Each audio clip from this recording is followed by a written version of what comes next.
Well,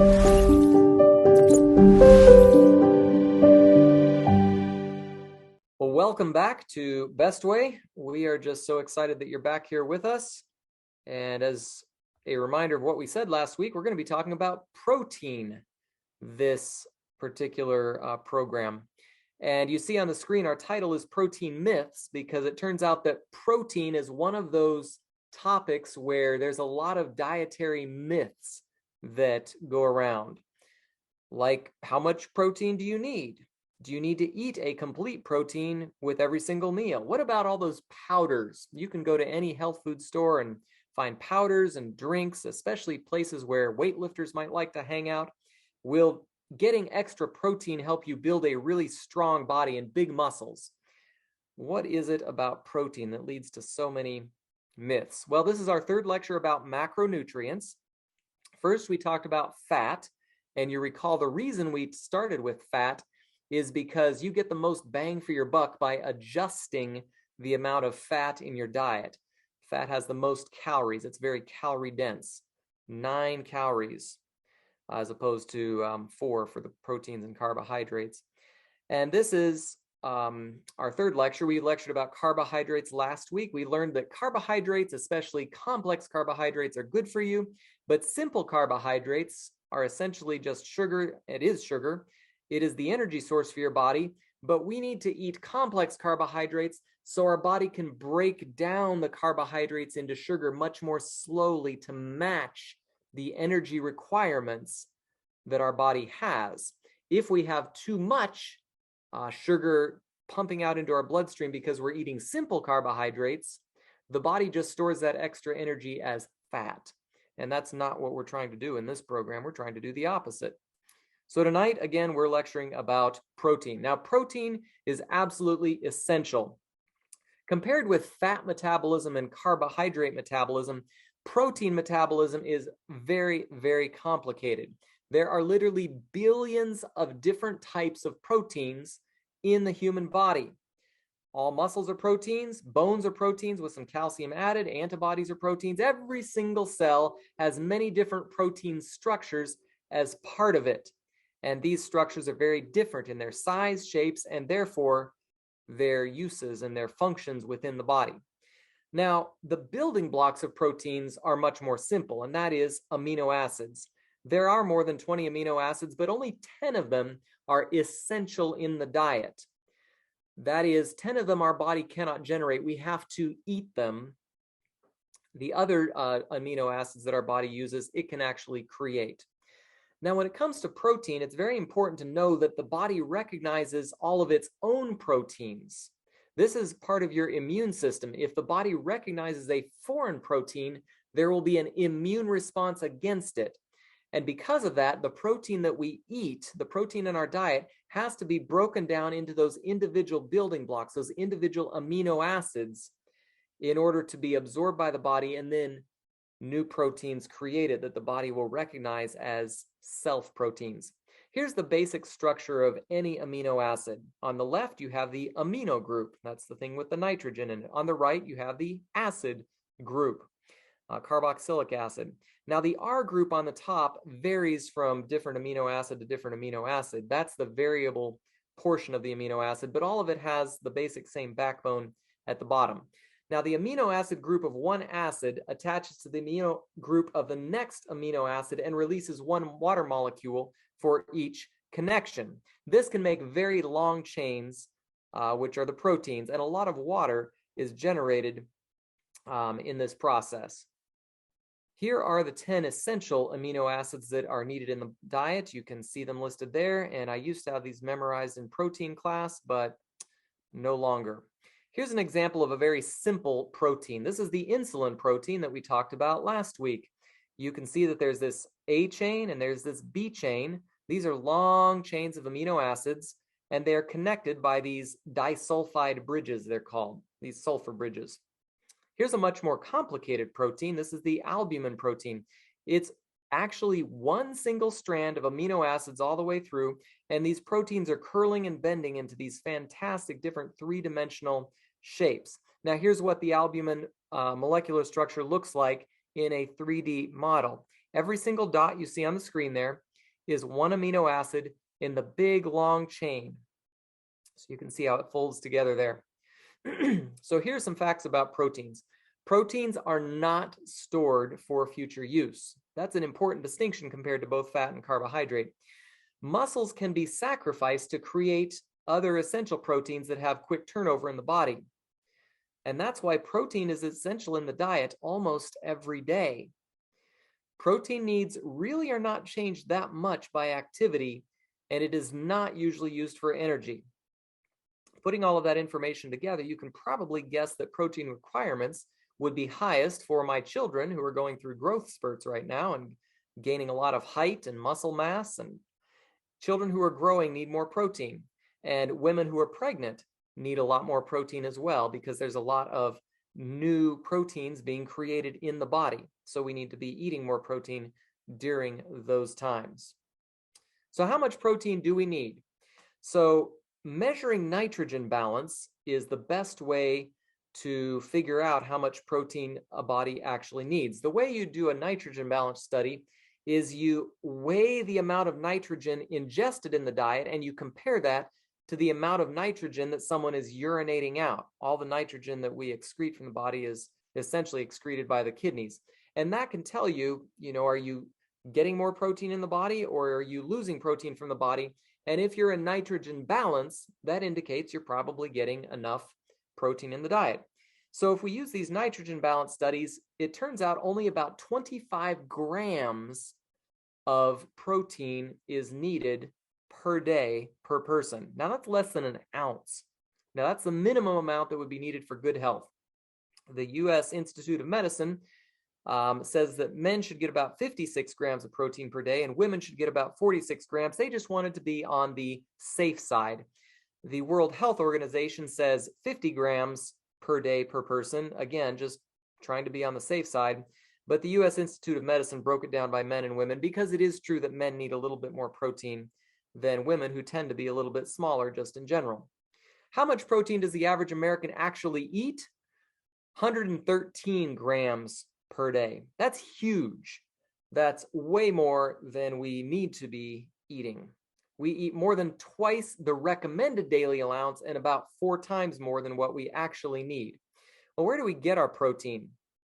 Most Americans are getting their protein from animal sources. If you combine animal sources and dairy, it's well over 60% of the protein is being obtained from animal sources. Less than 30% is from strictly plant-based sources.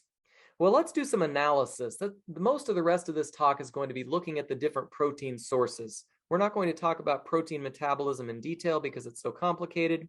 I think all of us can understand that proteins made up a lot of different amino acids. We have to break them down in our digestive tract to absorb them as individual amino acids.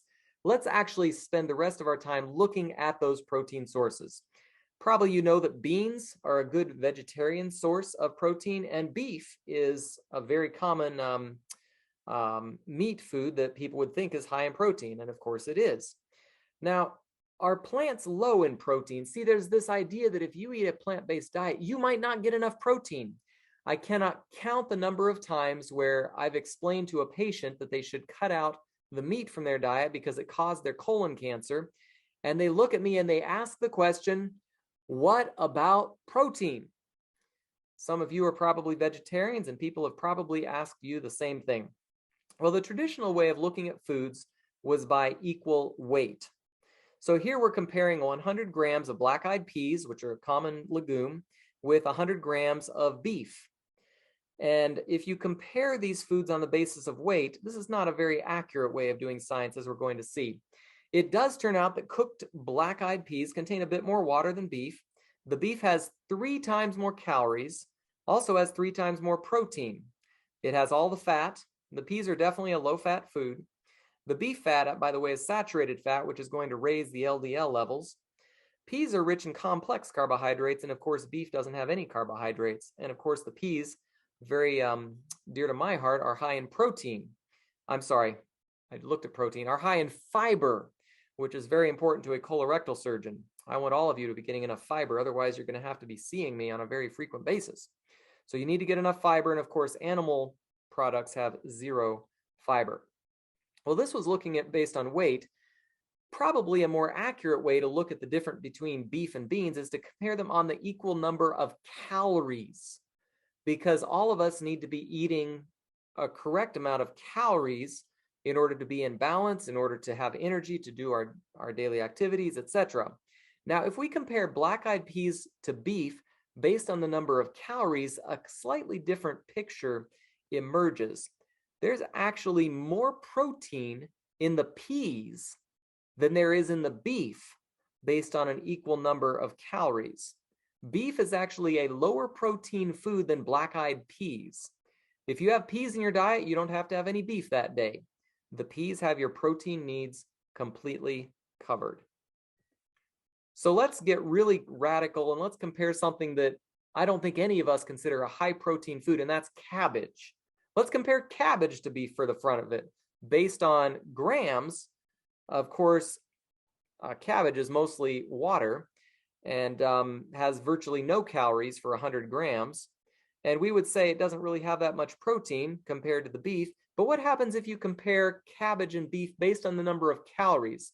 All of a sudden, if you look at the amount of protein, cabbage is not a low protein food.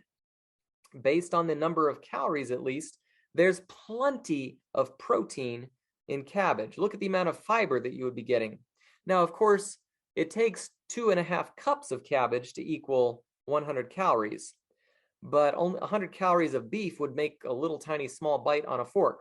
So the point is, if you are trying to lose weight, you can eat all the cabbage you want. You will be full before you eat too many calories. It's a larger study called volumetrics. It's a point that if you want to fill up your stomach and feel full, eat plant-based foods. They will fill you up before you get too many calories.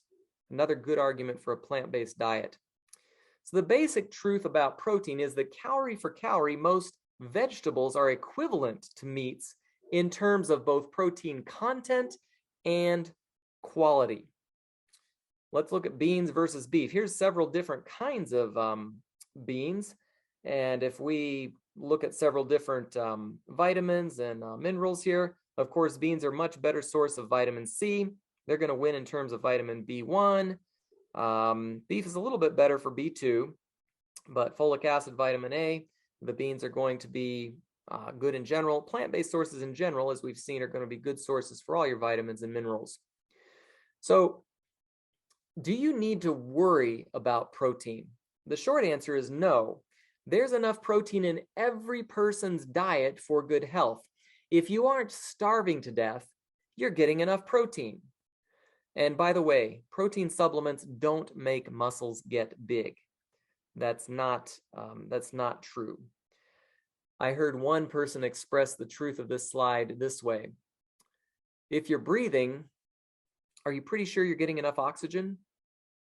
It's not even something we think about. As long as we're breathing, we're pretty sure we're getting enough oxygen. Now, is it true some people don't get enough oxygen? Yes, they have major illnesses, problems with their lungs. Same thing's true with protein. If you're eating, you're getting enough protein. Is it true there are some people who can't get enough protein because they have severe problems with their gut? Yeah, of course that's true. But I don't think that's any of us on this program.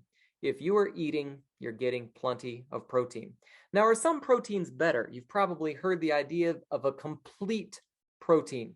Now, it is true that animal products are complete proteins. That's because, similar to you, they have protein that is the same as, it has all the different amino acids that you might need. But it's also secondhand. It's used, it's remanufactured, it comes in high-fat foods, and it might carry disease. Plant proteins are better in general. It is true that they are, quotes, incomplete, because not every single plant has every single amino acid that you might need. But we'll look again at a diagram at the end about that question. But in general, plant foods are firsthand, they're new, original, primary, they're low-fat foods, and they're usually disease-free. So take-home message, no matter what you eat, if you have some variety, you'll be getting enough protein. Don't go out of your way to choose high-protein foods. The extra protein actually places a burden on your liver and kidneys. Just pretty much forget about protein. You don't have to worry about it. Now, let's talk about this idea of calorie density again. Low calorie density foods can be eaten in larger quantities and have fewer calories. You can basically eat all of these foods that you want until you're full, and you'll still get plenty of protein. It turns out most of those high protein foods are also calorie dense foods, and we want to not eat too many of those. Let's look at some of the risks of those people who think they're eating a high protein diet because they're having a lot of meat intake. Turns out the more meat in the diet, the greater your risk of developing colon cancer. In this study, there was a 70% increase in risk for those who ate up to 2 pounds of meat a week compared to those who were eating very little meat. These weren't even vegetarians. It would have been more impressive if it were vegetarians. Here's the results of a very, very important study. Now, in this study, the authors looked at the amount and type of meat eating in the diet, compared it to the risk of dying. The reason this is such a good study, there were over 500,000 people, creating extremely stable and accurate results. This was published in Archives of Internal Medicine back in March of 2009. This is the National Institutes of Health and AARP Diet and Health Study. Looked at about 322,000 men, 223,000 women, and the places that you see listed on your screen, they were between 50 and 71 years of age, and they controlled for all of these different confounding variables that might impact health, whether it's smoking, age, education level, marital status, BMI, etc., etc. You see them listed on your screen there. Then they sent all these individuals a 124-item food frequency questionnaire, and here are some of the things that were listed for the different types of meat that they broke it down into. You can see the different classifications there. So then they broke them down into quintiles. You're very familiar with this by now. They divided the population into 5 subgroups based on the amount of meat that they ate per day.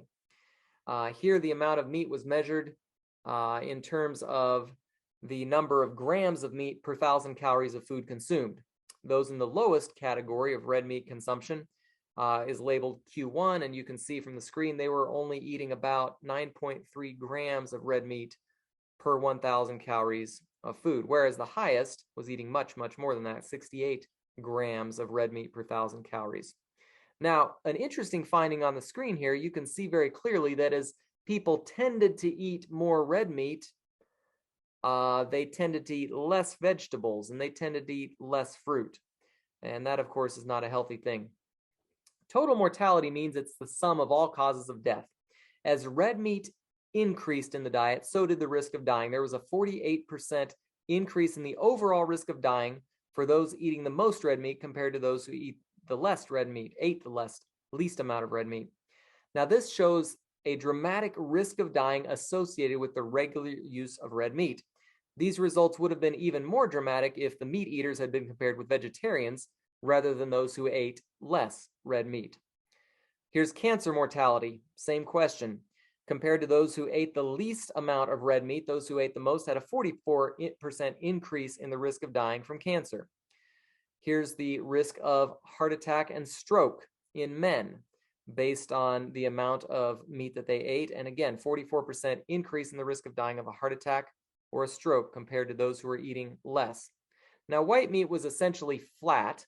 There was not the great risk of dying increase seen with the amounts of white meat compared to the increasing amounts of red meat.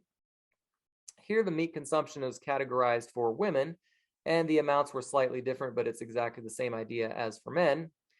And here's the total mortality increase for women, 63% increase of death from all causes in women who were eating the most red meat.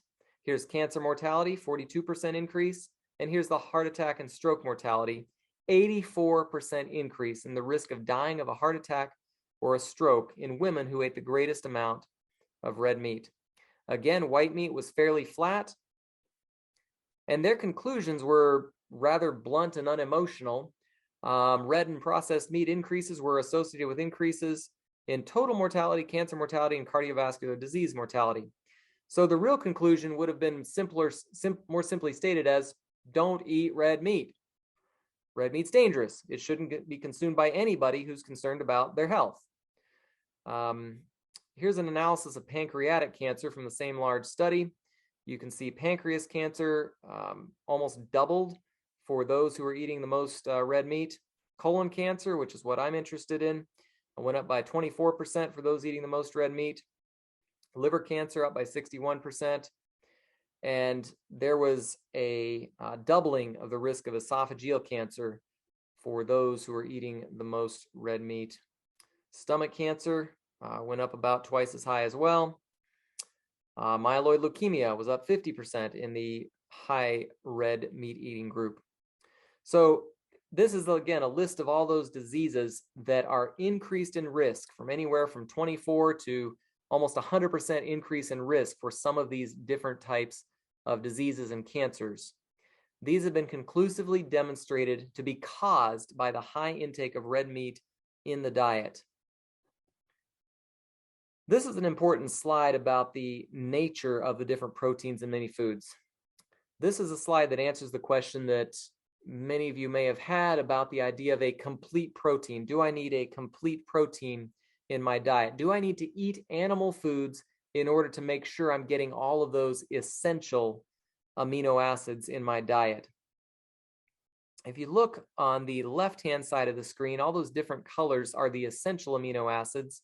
And on the right side of the screen are the non-essential amino acids. And what you see is that for all the different foods, whether it's from animal sources, plant sources, grains, nuts, vegetables, or even mushrooms are listed there at the bottom, every single food has slightly different amino acid ranges and amounts in each one. The key to good health is eating a variety of healthy foods.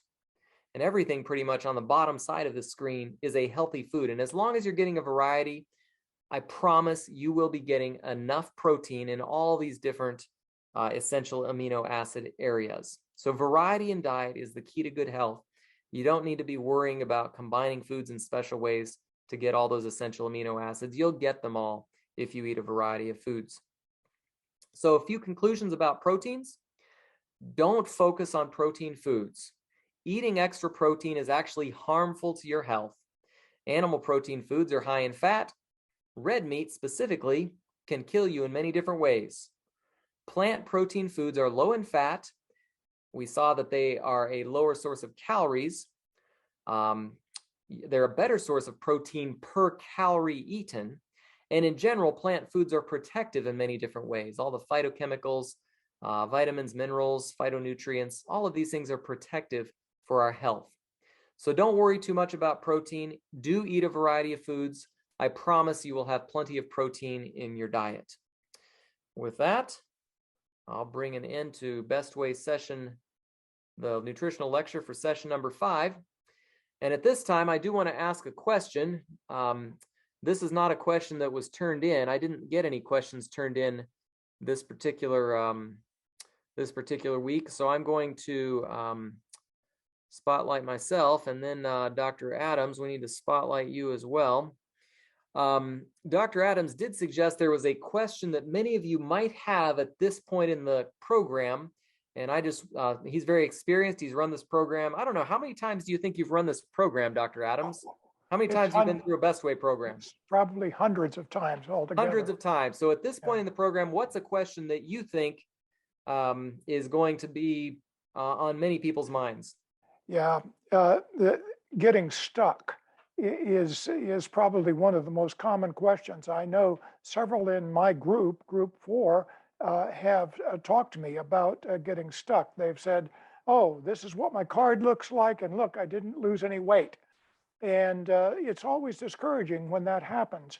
One of my group had a little bit of swelling, and if you have any swelling in your ankles, you're going to put on weight, but that weight is not fat weight. Swelling is water, and a pint weighs a pound. So if you have a pint in each leg, there's 2 pounds of water. If you have more than that, well, you can put on a lot of weight, and it'll be water weight. And fat cells, when they give up the fat, don't like to shrink in size, and they'll very often put some water in there for a while. And so I don't encourage people to get diuretics, water pills, unless you happen to be on them anyway for a cardiac problem, such as congestive heart failure, or for some other reason.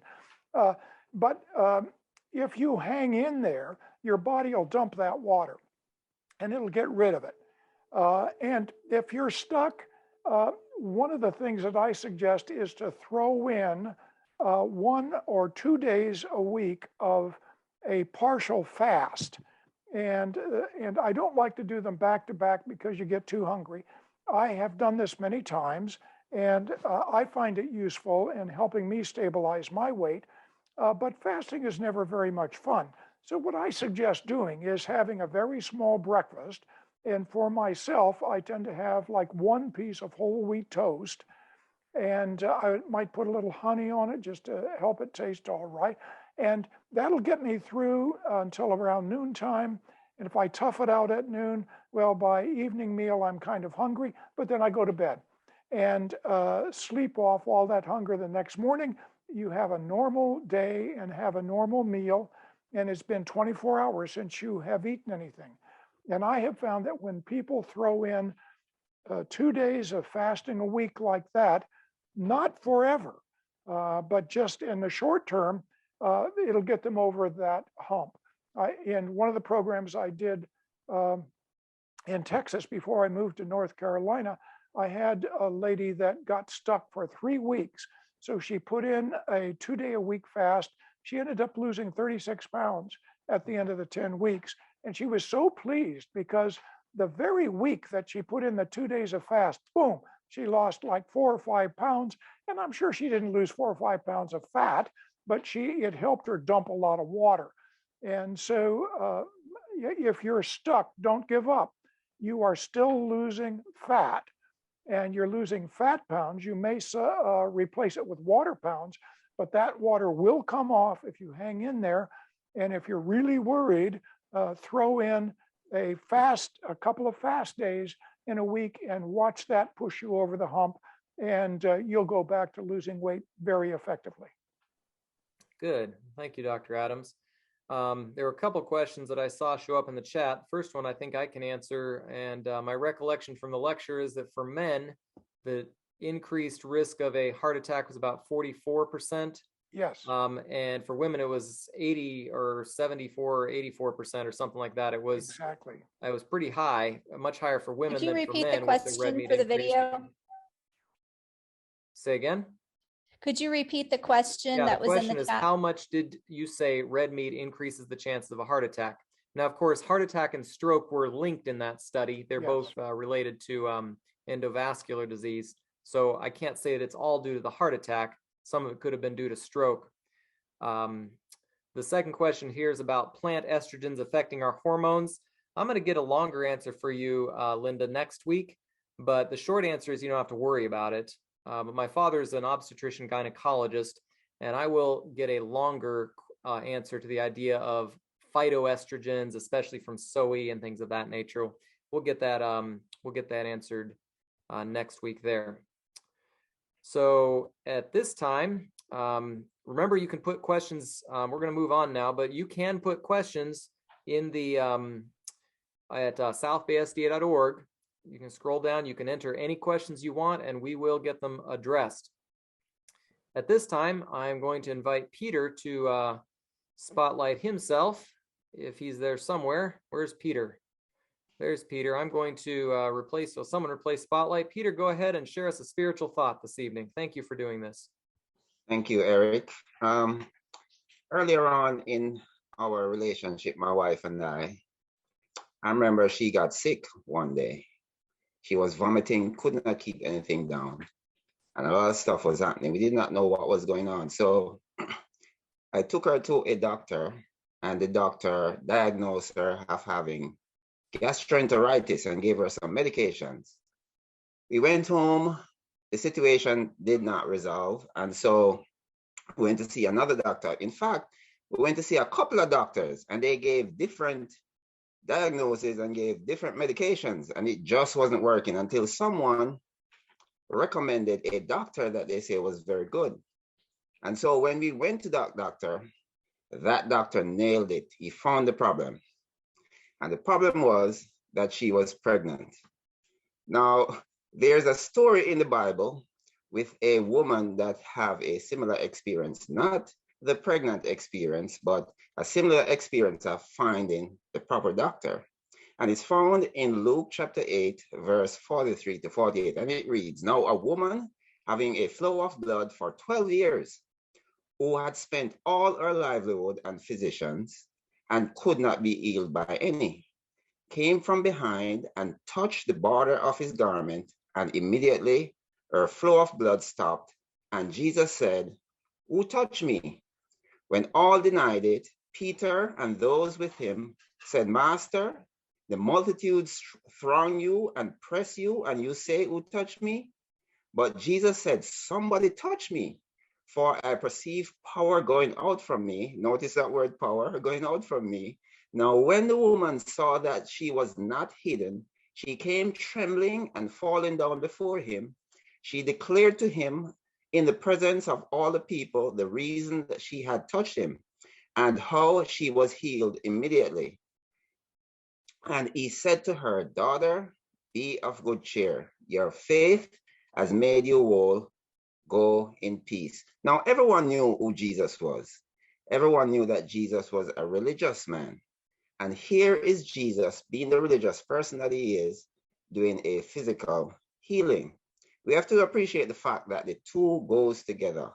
It's like love and marriage, like horse and carriage. They go hand in hand. Somebody illustrated like this. During creation, when God was making plants and trees, he spoke to the earth and he said, "Bring forth plants and trees." When he was making fish and sea creatures, he spoke to the water and said, "Bring forth fish and sea creatures." But when it came to make man, he spoke to himself and said, "Let us make man in our own image." You see, the earth can exist by itself, but the tree, if a tree is taken or a plant is taken from the earth, it will die. The sea can exist by itself, but if the fishes or sea creatures are taken from the sea, they will die. God can exist by himself, but if man is taken away from God, they too will die. And so Jesus said he felt power coming out of him. This is the same power that he used to breathe the breath of life into man. And so in this chapter, we saw this woman who was not deterred by the crowd. And so she pushed and she pressed and she paced herself until she could just touch the hem of his garment. It was no small crowd. And so she wiggled and wormed herself until she could just touch the hem of his garment. Now, the thing about Jesus is this. He's so potent and so concentrated that you only need just a little of him to satisfy all your needs. She believed that just by touching the hem of his garment, she would be made whole. After spending so much money and all those physicians, she recognized that Jesus is the best way, and her faith was rewarded. In this program, we teach many things about exercise and nutrition and so on and so forth. But we also want to emphasize the importance of having faith in Jesus, which will be very beneficial, as we saw in this story. We want to encourage you, like this woman, to give Jesus a try. Put your faith in him, and he will help you to lose the weight or to do whatever your goal is that you would like to do. And when it is accomplished, give him the credit. If someone asks you how you did it, what would you say to them? Let us pray. Heavenly Father, I want to thank you for being our creator. And because you made us, you know how to take care of our bodies. So help us as we reach out to you for help, that you will answer our prayers like you did with this woman. In Jesus' name we pray. Amen. Over to you, Eric. Amen. Well, thank you, Peter. That was wonderful, and I just like the way I'm not sure who named the Best Way program, but it's just every time I say during the day, the best way to do this would be thus and such, all of a sudden, aha, best way. And it reminds me of this program. Well, Laura Lucas, I see that you are here with us, and thank you so much. I'm glad you're not in a raining car tonight, and we look forward to some information about exercise from you. Excellent. Let me go ahead and share my screen here and start our slideshow for tonight. So we have been talking a lot about different activities to improve our cardiovascular health. But something, as you are more and more active and that muscle continues to build, it is very helpful to also stretch that muscle to help it work the best for you. So tonight we're going to talk about a few helpful stretches for you. Now, I like to tell about the basic principles of muscles in a very simple way. This is a rubber band, okay? Muscles are much like rubber bands are, okay? Muscles are easy to stretch, but they go right back where they were if you're not very careful to follow the principles. So muscles need to stretch over a long duration, just like rubber bands do. I like to explain it like this. If I took this rubber band and I put it around a stack of papers overnight, when I took it off, that rubber band would be longer and bigger than it is right now if I just stretch it out and let it out. Okay? Thankfully, our stretches do not have to be held overnight for most of us, but it is important, research has found, to hold each of our stretches for 15 to 30 seconds. Now, when do you need 15 seconds? When do you need 30 seconds?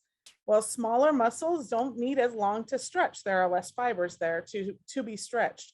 So the smaller muscle groups, we can stretch for 15 seconds. If I needed to stretch the muscles of my hand, a 15-second stretch would be sufficient. But larger muscles, it is more ideal that we stretch for 30 seconds. It is also nice to repeat each stretch 3 times on a side because you will see more of a change if you stretch at least 3 times that muscle group. It's important that we stretch gently. We need to not bounce back and forth, okay? We need to stretch nice and gentle. And I like to say that this is a play on words for the next one. Don't stretch to tears, because that could actually cause tears that take longer to repair in your muscles, okay? So you don't want to do anything that takes you to tears that just hurts. You want to stretch till you feel a strong stretch and then let it out after you have held it for 30 seconds. Now, it's important that we watch our form very carefully. So I'm going to show you some pictures of proper stretching form. If you have a mirror that you can stretch near, a mirror might help you. It is nice because it gives you instant feedback. If you have a friend or a family member who can check your form against the pictures, that might be second best. And third best might be to have a video of yourself and review your form. The reason that is third best is because you can't change things instantly, where you can if you have that visual feedback yourself. So there are 3 different ways you can perform a heel cord stretch. If you have stairs with a railing, you may put your toes on those stairs, just like you see in the first picture, and let your heels drop down below stair level and hold that stretch again for 30 seconds. If a wall feels more secure or you don't have stairs, you can put one leg back behind you. That front leg can be bent. The back leg is straight and you push against the wall. Or if you have a belt or a sheet or a beach towel, anything like that that's not stretchy itself, you can go ahead and put that around your toes and pull it and get a good heel cord stretch. You, of course, want to stretch against a wall and not a door, because the doors are unpredictable at who might be on the other side. So you want to be very careful about that. Okay, the second stretch I'm going to lead you through is a different kind of heel cord stretch. Okay, again, you're going to keep your body pointed straight towards that wall. You're going to line yourself up good. And this time the back leg is bent, as is the front leg. And you can see, you can do the same thing sitting down with that sheet or beach towel. Put it around those toes, keep that knee bent, and pull up. Now, the reason that we have both of these stretches, and I ask you to choose one of each, is because we have 2 different muscles that we are stretching there. The one muscle is shown in red in this picture, and that is your gastrocnemius muscle, which goes above the knee and past the ankle. The other stretch is stretching the soleus muscle, which starts just below the knee and goes down past the ankle. So you can see that these are stretching two different muscles, which both need a good stretch, and they will both get a good stretch if you choose one of each of these. Okay. So now you can see one we do with legs straight, one we do with knee bent. Okay, again, for the hamstring muscle groups, you can choose one stretch. You may choose to do a seated stretch with your legs and body pointed forward toward those toes, which are supported on a seat of a similar height. Or you may choose to use that strap, towel, sheet, whatever you have, again, and lay down on your back and just go ahead and pull that leg straight up into the air until you feel that tightness on the back, where you can see this hamstring muscle has been labeled in green on the back of one's leg. Okay. And the third stretch, or another stretch, fourth stretch, I guess, technically, because of our gastrocs and soleus, that I want for you to do is a quadriceps stretch. I'm sorry, I only have one option to do this safely for everyone, but I would rather you do this in a laying down position and go ahead and grab that knee behind you, then try to recommend that you do it in standing and where you might lose your balance. So again, you're trying to keep your head, shoulders, heels, and toes lined up straight. The only exception to this would be if you want your knee to come a little bit behind the other knee as you stretch, you will probably feel a better stretch on your quadriceps. So you're going to choose one each of the gastroc stretch, the soleus stretch, and the hamstring stretch. You are also going to perform a quadriceps stretch. If you do these stretches each after your muscles are already warm from burst training, you will have better results. And again, your assignment for this week is to use last week's principles to increase your burst training by one variable this week. So you saw the multiple different variables that you could change last week. Only choose one, but you may choose one again this week. I wish you luck as you work to continue to make those muscles as flexible and as strong as possible, as you also improve your cardiovascular health and your overall health through your weight loss. Well, thank you, Dr. Laura. Really appreciate that. And I really appreciate the additions of the muscle diagrams this year. Explains very nicely why we're stretching two different groups of muscles there. So at this time, Michael, if you or Mommy could spotlight Rachel Detweiler. I think Rachel Detweiler is on the call here as well. Or Rachel, if you want to spotlight yourself. I think we have some recipes with Rachel tonight as well. Okay, today I have a really easy recipe for you, another plant-based recipe. It's for slow-cooked Italian chickpeas. And I'm going to tell you some variations you can do with this, but it is literally a dump and go recipe, which I love. So I'm going to start sharing that here with you. Let's see if I can get to the right spot here. Okay, so this recipe is very easy to make. You can see there's just a few ingredients here with onions, garlic, chickpeas, and tomatoes. And we're basically making, and some oregano. We're basically making a tomato sauce. Now, why would we make our own tomato sauce? Well, if you look at a lot of tomato sauces that are packaged, most of them have a lot of sugar and salt added to them. Even if sometimes it's just a little, but they still add the sugar and the salt. And we have the ability to control that when we use our own ingredients. So you can get no salt canned tomatoes even, and that can be helpful in reducing salt. This recipe makes a lot, I will be honest. So as you can see, there's 2 kinds of tomatoes and 2 cans of chickpeas. So guess what? You can cut that right in half. And that makes it so it's a smaller amount. This would feed my family of 6 and we would still have leftovers, and probably most of you would not need that much sauce. So again, another very simple thing that you would do. In this, you can, why am I having so much trouble today?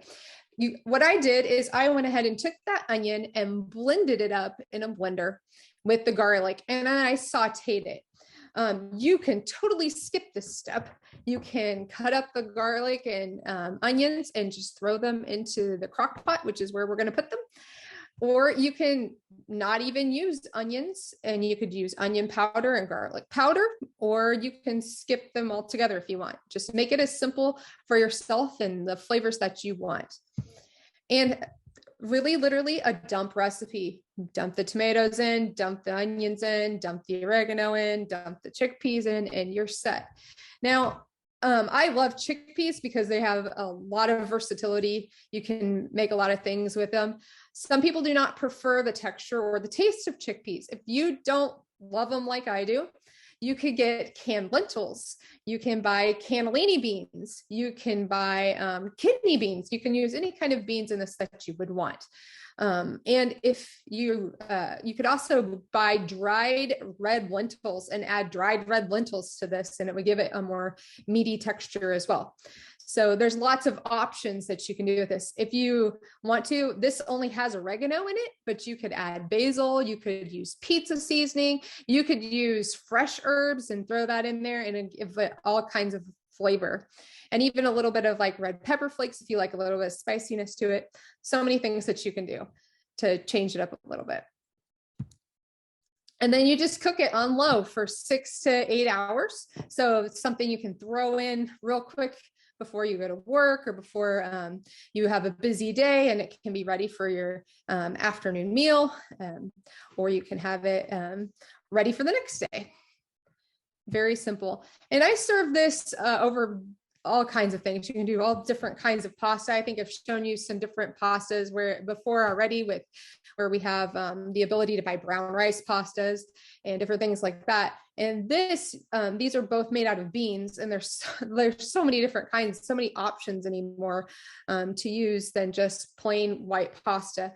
And both of these are really good. They both give a different flavor. The chickpea pasta is probably a more neutral pasta, where it's going to taste a little bit more like your regular pasta, and the red lentil one is a little bit has a more distinct flavor to it. But both of them are good choices for using as spaghetti in this case. And here we go. There it is, made simple and easy, just thrown on some pasta with some broccoli added. And you could add obviously any vegetables to go with that. It would be delicious. And that is all I have for you tonight. I have to ask a question now, Rachel. I was just imagining putting an onion in the blender and what that would do to my eyeballs. Do you have any secrets about how to avoid having a fountain of tears coming out of your eyes when you cut up onions? What's your secret? So the blender is the secret, because then you don't have to worry about it too much. But one other way you can do it, which this is the only way I've ever had it work for me, because I have a terrible time with it, is before you start cutting up your onion, you take a drink of water and hold the water in your mouth. For some reason, if you hold the water in your mouth while you're cutting the onion, your eyes will not water at all. Well, I'm going to have to try that next time I have the opportunity to cut up an onion. That is I've never heard that before. That's an interesting idea. So everybody try this recipe this week. And if you want to cut up the onion, hold some water in your mouth and report back in your groups how that worked out for you. I'd be tempted to use the blender. I was just wondering, when you take the lid off the blender though, then what happens? I mean, all that is not too bad. Okay. There's a question there. If I added a salad with this recipe, what are some good salad dressing options? I'm sorry, you cut out a little bit. What was that again? There's a question in the chat about salad dressing options. Okay, salad dressing options. If you added a salad with this recipe, what are some good salad dressing options? Well, I make a lot of different ones, but that are nut based, or I just typically will use even just lemon juice and salt on a lot of mine. And that has been where we use lemon juice, garlic, and salt. And that it just really hits the spot for my family here. But there are a lot of options available now. And I've been surprised to even find ranch dressing by Hidden Valley that is plant-based now. That's not a choice of something that you would make, but if you needed something quick, that would be something that you could go to. Good. Well, thank you very much, Rachel. Really appreciate your time, effort, and energy. And that was certainly a beautiful looking plate of food. Well, at this time, we're going to get ready to break up into our groups. We've got about half an hour here until 8:30 to have a discussion about how things are going and what you learned tonight. Go over that workbook. My apologies to many of the table helpers. The file we sent to you was incorrect. So all of you can go to southbaysda.org, go down to session 5, click there, and then click the workbook, and everybody can download the correct file for session 5 workbook, and you can review that in your groups. So go easy on your table helpers leading the discussion tonight. Many of them did not get the file as they are used to getting it and reviewing it. So that's my fault. My apologies for that. We mislabeled a file earlier. One reminder to everyone as we're getting ready to break up into our groups, we want everyone to be sure to fill out your progress cards. You need to fill out your progress cards and turn them into your table helpers, and be sure you're discussing how things are going with them. This is the core of the program. This is that encouragement that all of us are able to do to help this program work. It works better for all of us together to work to lose weight than any one of us alone. And that's the secret to success. That and the help of God and a few other things that you're filling out on your progress cards as well. All those things working together are going to make your best way a success. So at this time, Michael, if you want to send us all to our different rooms, and you'll dismiss from your rooms.